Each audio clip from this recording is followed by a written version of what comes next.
Tonight I want to talk with you about this tragedy, the broader threat of terrorism, and how we can keep our country safe.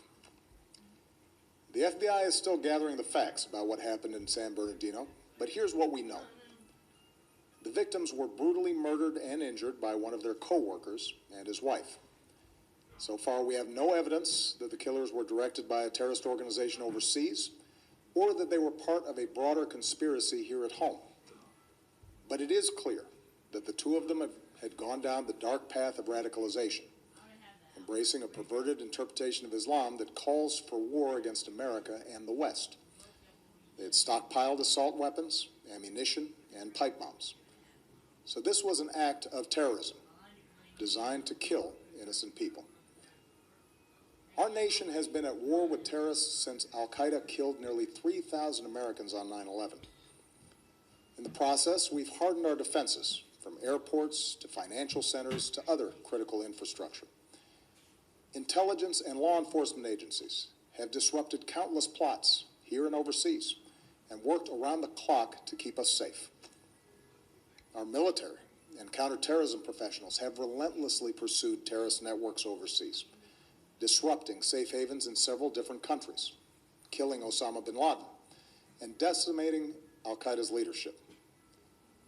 Over the last few years, however, the terrorist threat has evolved into a new phase. As we've become better at preventing complex, multifaceted attacks like 9/11, terrorists turn to less complicated acts of violence like the mass shootings that are all too common in our society.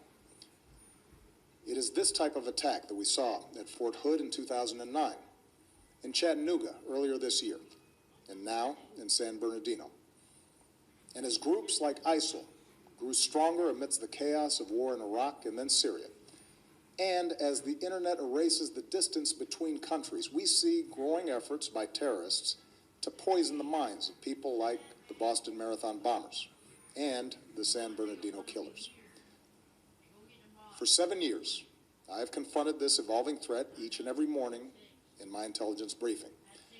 And since the day I took this office, I have authorized U.S. forces to take out terrorists abroad precisely because I know how real the danger is.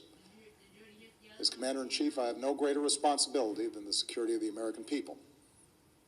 As a father to 2 young daughters who are the most precious part of my life, I know that we see ourselves with friends and co-workers at a holiday party like the one in San Bernardino. I know we see our kids in the faces of the young people killed in Paris. And I know that after so much war, many Americans are asking whether we are confronted by a cancer that has no immediate cure. Well, here's what I want you to know. The threat from terrorism is real, but we will overcome it. We will destroy ISIL and any other organization that tries to harm us. Our success won't depend on tough talk, or abandoning our values, or giving in to fear. That's what groups like ISIL are hoping for.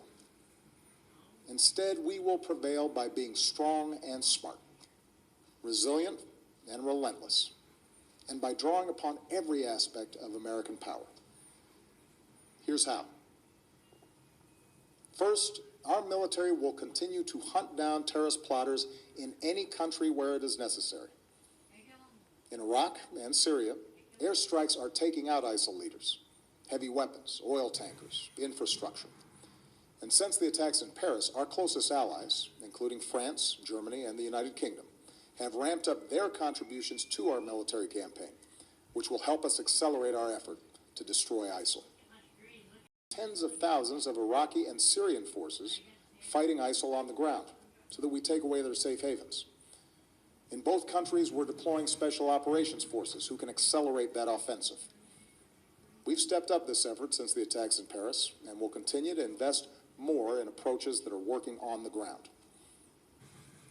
Third, we're working with friends and allies to stop ISIL's operations, to disrupt plots, cut off their financing, and prevent them from recruiting more fighters. Since the attacks in Paris, we've surged intelligence sharing with our European allies. We're working with Turkey to seal its border with Syria. And we are cooperating with Muslim-majority countries and with our Muslim communities here at home to counter the vicious ideology that ISIL promotes online. Fourth, with American leadership, the international community has begun to establish a process and timeline to pursue ceasefires and a political resolution to the Syrian war. Doing so will allow the Syrian people and every country, including our allies, but also countries like Russia, to focus on the common goal of destroying ISIL, a group that threatens us all. This is our strategy to destroy ISIL.